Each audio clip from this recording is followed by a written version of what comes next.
Salut les mobeurs, l'étape 5 de la restauration de la SPX Tennessee. Allez, c'est parti!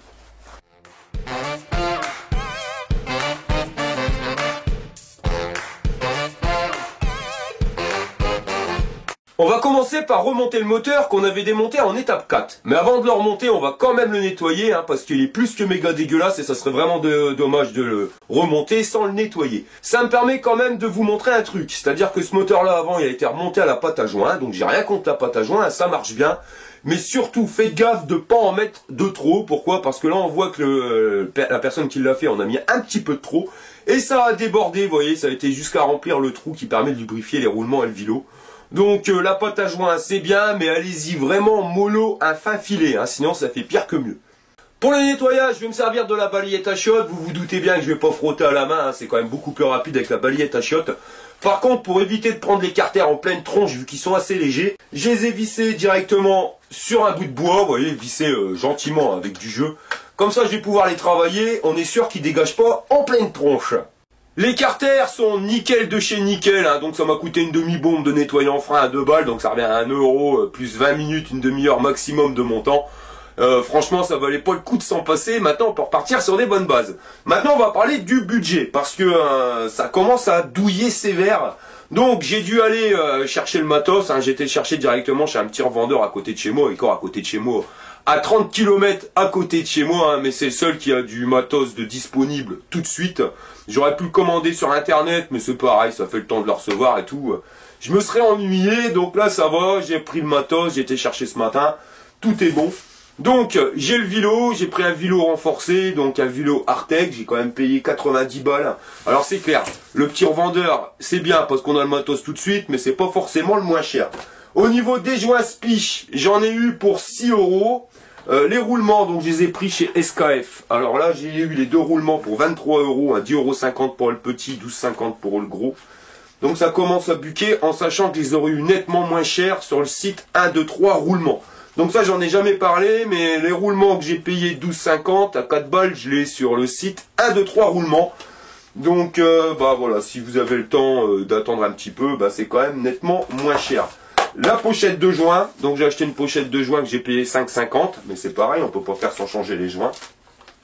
Donc ça nous amène à une facture 125 € supplémentaires qui s'ajoute à nos 590 €. Donc on arrive à 715 €. Donc vous voyez, là commence vraiment à buquer pour la restauration.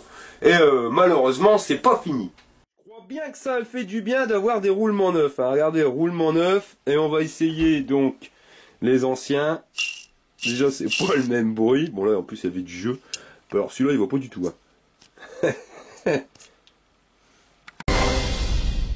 On va passer à la suite de la restauration. Et on va donc restaurer la béquille. Tiens. Ça va, mon ami? Ça va, toi? Bah ouais, t'es venu restaurer ta béquille? Ouais, et boire un café en même temps. Ah bah, ça, c'est cool. Ouais, je me fais chier à la maison, bon, tant que je fasse quelque chose. Ouais, donc on va dire que t'es en parfait inspecteur des travaux finis, c'est ça? Ouais, c'est ça. Ok, bon bah je vais faire. Supervise. Ouais, supervise bien, de toute façon. Ça va pour l'instant? D'un œil, ouais. Ça se passe bien? Ouais, ça se passe bien, ouais. Bon bah on peut continuer alors. On peut continuer. Bon alors on dit quoi? Fire! Avant de remonter le moteur de la bécane, on va s'occuper des carters et de la peinture, ce qui permettra les temps de séchage. Donc les carters, ils ont été refaits, recollés, j'ai passé l'après. Donc celui-ci, c'était celui-ci qui était fissuré à ce niveau-là, vous voyez. On voit absolument plus rien. Et idem pour l'autre carter. Donc l'autre carter, c'était celui qui était explosé de partout. Et ben voilà, il est tout propre. Donc on va les peindre. Donc je vous avais demandé ce que vous préfériez, si vous préfériez le blanc ou le noir. Donc j'ai calculé au niveau des commentaires. Grosso merdo, c'est égalité, mais le noir va gagner un petit peu plus de voix. Donc on va les peindre en noir. Allez, tour de magie! J'espère, comme chez Bio. Hé, chez Mickey l'a fait, l'autre il paye comme un plouc.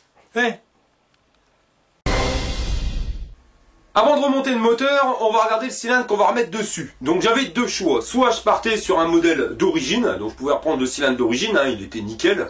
À l'intérieur parfait, extérieur un peu dégueulasse, mais bon ça se nettoie. Mais bon, je me suis dit, ça va être une mobilette trop de trip, donc on va faire un truc qui puisse quand même tourner un petit peu plus vite que sur de l'origine. Pourquoi? Parce qu'on peut être amené à monter des grosses côtes, ainsi de suite, enfin dans des conditions qui sont pas extrêmes, mais à la limite. Donc on va faire que la mobilette elle puisse grimper tout ça. Donc je vais partir directement sur un cylindre de Fox. Vous voyez, donc la différence avec un cylindre de Fox et un cylindre d'origine, je vous l'avais déjà dit. Moi je trouve que le cylindre de Fox c'est un peu un kit déguisé, hein, parce qu'au niveau des transferts, on va être à 6 transferts à l'intérieur. Même au niveau de la sortie pour l'échappement, donc on est plus gros en évacuation. Donc c'est un moteur qui va se remplir plus vite, qui va se vider plus vite. Donc c'est un moteur qui va aller automatiquement plus vite.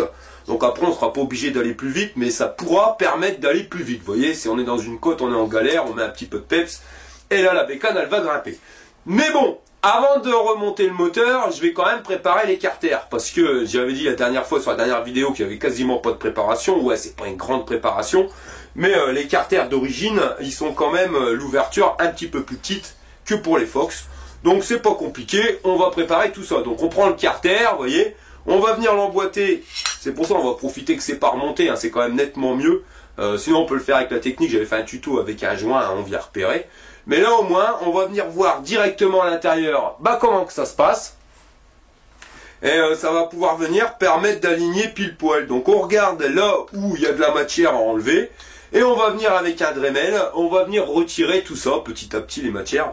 Alors par contre faites gaffe, hein. Méfiez-vous parce qu'il y a plusieurs sortes de carters, il y en a des pleins, il y en a des creux.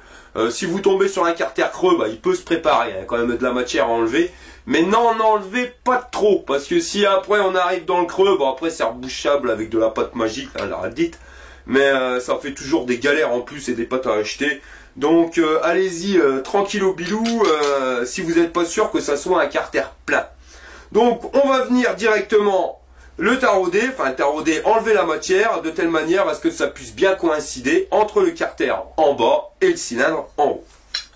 Voilà, donc le bas moteur a été remonté. Alors je vous avais parlé en début de la vidéo, là, le petit trou qui avait été obstrué avec la pâte à joint. Donc vous voyez, donc là on voit bien, il y a le joint de carter qui passe entre les deux, mais bon, ça n'empêche pas l'ouverture du trou d'un côté comme de l'autre. Et voilà, donc c'était pour, en fin de compte, lubrifier, vous voyez, au niveau du vilo. On le voit, donc sur l'Artec, il est quand même mieux fait que sur le vilo d'origine. Ils ont fait une petite fente là, vous voyez, qu'on voit à l'intérieur, et on voit même directement les roulements. Donc ça, ce petit trou va permettre de lubrifier ce roulement-là, tout à fait. Donc en fonctionnement normal, il va y avoir du mélange qui va passer par ici, mais il y a aussi du mélange qui va passer par le petit trou et qui va donc venir lubrifier ici tout simplement cet endroit-là. Voilà les mobers. Alors au niveau du piston, j'ai fait un effet miroir, donc directement sur le haut du piston. J'ai fait exactement la même chose au niveau de la culasse, vous voyez la zone de squitch. Donc j'ai directement fait l'effet miroir, un petit coup de papier ponce à l'eau, du HP34 et ça fait briller le tout. J'ai démonté le compresseur pour pouvoir bien le nettoyer, histoire de voir qu'il n'y ait pas de fuite, hein, être sûr à 100%. La culasse en elle-même, vous voyez, je l'ai nettoyée au mieux que j'ai pu, donc c'est pas encore super propre, mais franchement c'est pas évident quand on n'a pas la microbilleuse de nettoyer parfaitement une culasse, mais bon, ça ira très bien avec. Alors au niveau de cette petite préparation là, il y en a beaucoup qui disent ouais ça sert à rien en termes de puissance, on gagne rien. Bon, en termes de puissance, je sais pas si on y gagne quelque chose, mais l'avantage qu'on a en faisant un effet miroir sur le piston et sur la culasse, c'est que ça, au niveau de la calamine, ça va coller beaucoup moins. Sachez-le, c'est la préparation que j'ai fait pour le moteur qui a fait le Tour de France, 4500 km après, en changeant la segmentation. J'avais pas une zig de calamine, ni sur le piston, ni sur la culasse. Donc vous voyez, c'est déjà pas mal. Donc ça va peut-être pas nous faire gagner des chevaux, mais ça va nous permettre d'éviter d'avoir un moteur qui s'encrasse. Ouais, t'es pas, mais franchement, ça vache pas grand main, hein. Ouais, Sergio. Bon, on va passer au remontage. Au niveau du tarif, maintenant, on va passer au budget, hein, la caisse, hein, ça c'est clair. Donc le cylindre, c'est un cylindre qui vaut entre 70 et 80 balles, le cylindre de Fox, à savoir qu'il est pas neuf. Donc c'est le cylindre que j'avais utilisé pour la Mopcross, mais bon, la Mopcross, si j'ai fait 30 km avec, c'est maximum. C'est bio. Ouais, voilà, donc la Mopcross, on va la faire tourner avec un 70 cc liquide par la suite. Donc le cylindre, on en a plus besoin, donc je compte pas 70, on va dire comme il est d'occasion, on va le compter à peu près moins de moitié prix. On va le compter 40 €, vous voyez, avec les roulements et tout qui va bien à l'intérieur. Donc on arrive à 715 plus donc 40 €, on arrive à 750 €, 755 € pour le budget de la restauration pour le moment. Eh ben, ça va coûter cher toujours. Bah ouais, c'est vrai que ça fait cher, 755 € en sachant qu'on n'a pas encore tout installé, donc ça va vite chiffrer. Ouais, c'est vrai que quand on regarde bien par rapport au prix du neuf, on va commencer à s'y approcher. Et c'est ce qui va me permettre, c'est pour ça que j'ai fait le tuto, je tiens à être clair là-dessus. Comment expliquer ça? C'est-à-dire que le moteur, on m'a tous dit, nombreux à me dire, ouais, le moteur, tu l'as payé cher. Le moteur, je l'ai payé cher. Et je vais même vous dire, c'est stupide d'avoir acheté un moteur 80 €, alors que tu es d'accord avec moi, des moteurs, il y en a 20, 30 ici, juste derrière dans la pièce.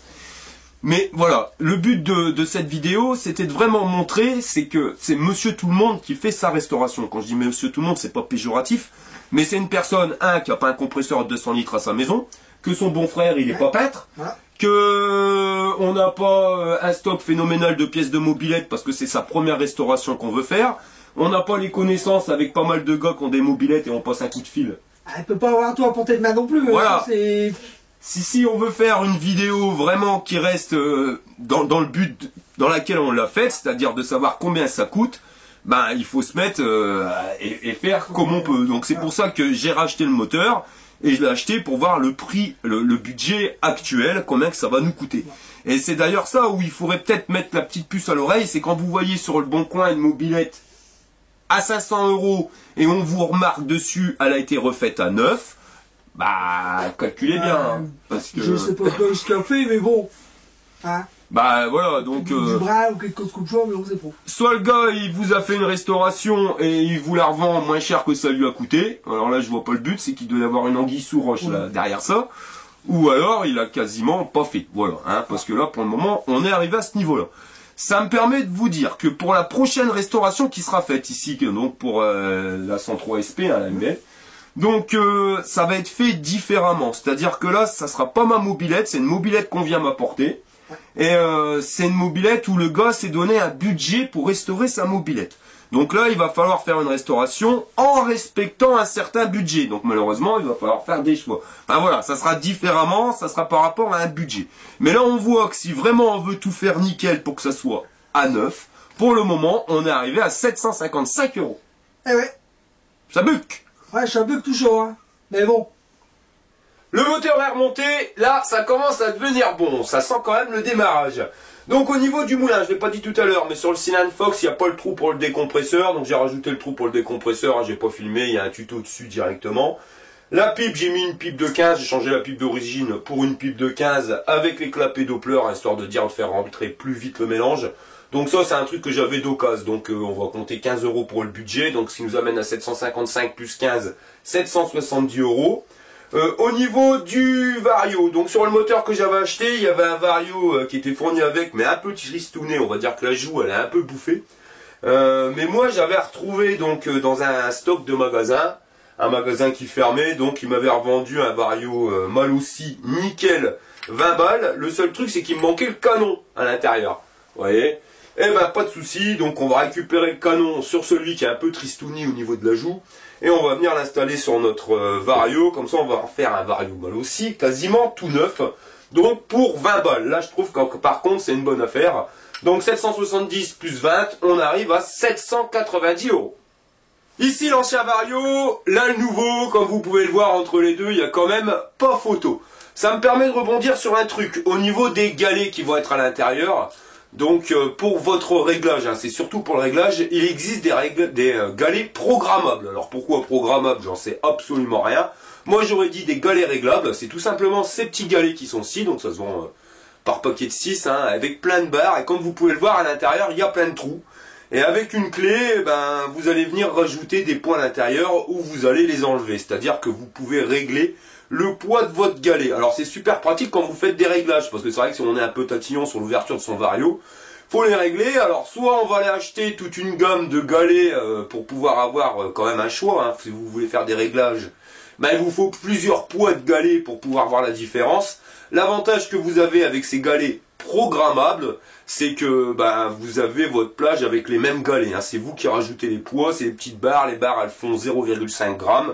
Et à chaque fois que vous rajoutez une barre, vous rajoutez 0,5 g à votre galet. Donc ça vaut un petit peu plus de 20 balles dans le commerce. Je sais pas si ça se vend encore, mais enfin je l'ai vu pour les systèmes de scooter, après j'ai pas trop gratté. Mais c'est super pratique. J'ai galéré sur la SPX, la K2000, parce que je les avais pas retrouvés ces petits galets programmables. Donc j'ai dû acheter des galets de différents poids. Vous voyez, on en a vite pour rattraper une fortune. Puis en plus c'est des galets qui, quand ils conviennent pas, ils conviennent pas, donc ça sert à rien. Là, vous allez payer le truc un petit peu plus cher, vous voyez, mais pour faire vos réglages chez pile poil. Après, vous savez, s'il vous faut des galets de 6,4 grammes, bah, vous n'avez plus qu'à acheter des galets de 6,4 grammes. Par contre, je déconseille de rouler tous les jours avec, vous voyez, je sais pas si ça va tenir dans le temps. Moi, j'aime bien pour faire mes réglages, une fois que j'ai le poids, je change les galets, je mets des bons, et je les mets de côté pour pouvoir faire d'autres réglages. Par contre, quand on les met de côté, après, il faut les retrouver, ça c'est le problème. Je reviens de mon petit concessionnaire à côté de chez moi, il manquait quelques pièces pour pouvoir finir ma bécane. Donc j'ai été chercher une bougie neuve, hein, c'est la moindre des choses sur une restauration de mettre une bougie neuve. Ça serait con d'être emmerdé au bout de 100 km par une bougie qui déconne. Et comme ça nous permet en plus de voir donc la compression du moteur. Et là on peut voir qu'elle est nickel. Ensuite j'ai été chercher un robinet d'essence, ouais, parce que sur les restaurations j'aime bien changer les robinets d'essence, hein. À chaque fois ils sont vieux, vieillissants, ils fuient un peu. Donc je me prends pas la tête, je l'ai changé directement, j'en mets un neuf, en sachant que les neufs c'est bien, vous avez plus de fuite entre le cadre et le robinet, ça c'est clair, tout est nickel, donc ça il n'y a pas de fuite. Mais par contre, évitez toujours de les mettre en marche, arrêt, réserve, ainsi de suite, hein. Pourtant c'est son boulot, robinet d'essence. Mais sur les trucs Shintok, on s'aperçoit vite qu'au bout de 50 utilisations d'avoir tourné la molette, le bordel il fuite partout. Et c'est pire que mieux. Donc je mets un robinet neuf, mais c'est con, mais je m'en sers pas, hein, parce que sinon ça va être un nid à fuite. De toute façon c'est comme ça qu'on permet de voir si le carbu il fuit pas. Au niveau du carbu, alors celle-là elle est pas mal, encore une belle enflade. Donc j'y vais ce matin et je demande un carbu de 15 Delorto. Il m'a dit Delorto, hein, attention, hein, je suis pas fou. Et j'aurais dû me mettre la puce à l'oreille, c'est quand j'en ai eu pour tout, j'en ai eu pour 44 balles. Hein. Donc déjà le robinet d'essence il vaut 8 €. Donc 44 moins 8, 36 €, 6 € à peu près une bougie, donc ça fait 30 balles la bougie. Enfin ça fait 30 balles le carbu. Donc un carbu, bah Delorto à 30 balles, c'est le prix. Sauf que, ah l'enfoiré, il m'a pas vendu un Delorto. Non, il m'a vendu une copie chinoise. Un Runtong. Alors le Runtong, hein, ça doit pas être évident de faire un run avec des tongs. Bon, enfin voilà, donc le truc de loin, même de près, hein, il ressemble étrangement à SHA, hein, c'est que quand on regarde la marque, on voit Runtong. Donc c'est une copie chinoise. Alors attention, hein, j'ai pas dit que c'était de la merde ce qu'il m'avait vendu. Mais bon, quand vous sachez que maximum un carbu de casse Delorto fabriqué en Italie c'est 35 €, me vendre un carbu Shintok à 30 balles, ouais non, ça sent la vaseline encore cette histoire-là. Mais bon, donc bon, on va installer un Runtong et on verra bien ce que ça donne. Mais moi ce qui me désole c'est que ce matin j'ai demandé un carbu de 15 Delorto et j'ai pas demandé un Runtong. Au fait, je viens juste de voir là sur AliExpress le carburateur de 15, donc Runtong, ça vaut 15 balles livré chez moi, livraison gratuite. Donc ouais, non, là c'est vraiment l'enflade quoi, hein. C'est là qu'on voit, hein, je vous le dis clairement les mecs, quand vous avez du matos qui est fabriqué en Chine, achetez-le directement en Chine, hein. Ça sert à rien de gaver un grossiste. Enfin voilà, qu'on a déjà assez de mal à gagner ses ronds et les restaurations coûtent assez cher. Donc dès qu'on peut grappiller un peu, eux ils aiment bien aller acheter en Chine pour que ça leur coûte moins cher, bah pourquoi nous on peut pas le faire, hein. Donc autant qu'on le fasse nous-mêmes. Bon allez, j'ai été faire mes petites courses en Chine, attention, j'ai même pas eu besoin de prendre l'avion, juste avec l'application sur le smartphone, AliExpress, bon sachant qu'il en existe d'autres, hein, oui, bon Google, enfin vous prenez ce que vous voulez, en plus l'avantage c'est qu'on peut y aller 24/24. Et voilà, donc j'ai commandé de la durite d'essence, hein, parce qu'en France on nous vend de la durite, la tuner, la superbe durite à 2 balles. Même pas 2 balles, c'est 4 balles, vous avez même pas à mettre. Et le truc, dès qu'il est en contact avec l'hydrocarbure, eh ben bah, la durite, elle pète, hein, elle devient durcissante, elle durcit, elle casse, elle se fissure, ça fuit, ça sointe. Enfin voilà, 4 balles pour moins d'un mètre pour de la durite qui tient pas de l'essence, je trouve pas ça terrible. Là j'ai eu pour 2 € livré chez moi, 1 mètre de durite. Bon la couleur c'est gris, ça c'est pas forcément le top mais on s'en fout. Le principal c'est qu'elle fasse bien passer l'essence et c'est marqué soi-disant que c'est super costaud et que ça résiste aux hydrocarbures. Quand je regarde la qualité, ouais je veux bien le croire, hein, c'est du caoutchouc pur. Donc ouais c'est certain, ça va tenir dans le temps. C'est pas une durite qu'on va devoir changer tous les 3 semaines. Ensuite, j'ai commandé des filtres à essence. Donc, j'ai eu les 3 filtres à essence à 60 centimes. Pas pièce, hein. Les 3, donc 20 centimes pièce livrés chez moi. Ouais, donc ça, vous allez payer 2 balles sur Internet. 2 balles plus 5 balles, on arrive à 7 balles. Plus 4 balles de frais de port. Vous en avez pour 11 €. Ouais, vous avez, j'en ai pour 2,60. C'est quand même nettement moins cher. Donc, ça nous quand même... on va dire merci aux sites chinois qui nous permettent quand même de faire de sacrées économies quand on peut le faire. C'est vraiment dommage qu'on n'arrive pas à trouver des pièces de mobilette sur AliExpress parce que là les restaurations elles seraient plus du tout au même prix, elles seraient divisées par 4. Tout a été Installé donc la durite, le filtre à essence, le carburant tong. J'ai rajouté une courroie molle aussi comme vous pouvez le voir. Donc ça j'ai payé ça 15 balles en plus. Donc au niveau du budget on arrive à 790 balles plus 44 € ce matin. On va arrondir à 50 hein. Il faut rajouter les gaines et les câbles d'accélérateur que j'avais en stock. Donc on arrive à 840 € plus la courroie molle aussi 855 €. Je vous ai rajouté la boîte à outils, le carter latéral donc pour vous montrer un aperçu de ce que ça donne. Alors c'est clair, ça fait trop noir, ça je suis d'accord avec vous, mais si j'aurais fait tout blanc, ça aurait fait trop blanc aussi. C'est là-dessus qu'on va jouer avec l'adhésif. Alors pourquoi jouer avec l'adhésif? C'est pour ça que je vous ai demandé la couleur. On a choisi noir, donc les adhésifs seront blancs, et les adhésifs vont faire la continuité du réservoir, hein, pour vraiment faire la transition. Il faut que ça reste une pièce qui va être la transition entre le blanc et le noir qui va être plus vers l'arrière. Vous auriez choisi blanc, on aurait fait l'inverse. Hein. Ici, on aurait été blanc et on aurait fait des adhésifs noirs qui seraient partis donc pour faire la fusion avec l'arrière. Mais non, ça va être la déco. La déco, ça arrivera sur la prochaine vidéo, hein, le temps de bien fignoler tout ça. Ici, sur la boîte à outils, il y aura une petite surprise, mais ça, on vous le montrera sur la prochaine vidéo. Mais sinon, ouais, il n'y a pas à chier, ça commence à péter. Bon, c'est vrai que ça tranche beaucoup le noir, mais on va rattraper tout ça après avec l'adhésif, donc ça se verra plus. Mais elle commence à en jeter cette bécane. Voilà les mobers, cette vidéo arrive à sa fin, je vous remercie d'avoir regardé jusqu'au bout. On reviendra avec une dernière vidéo sur la SPX hein, quand elle sera complètement finie. Et ça arrive rapido parce qu'elle est bientôt complètement finie. Et je vous dis à la prochaine pour une prochaine vidéo. Allez, fire!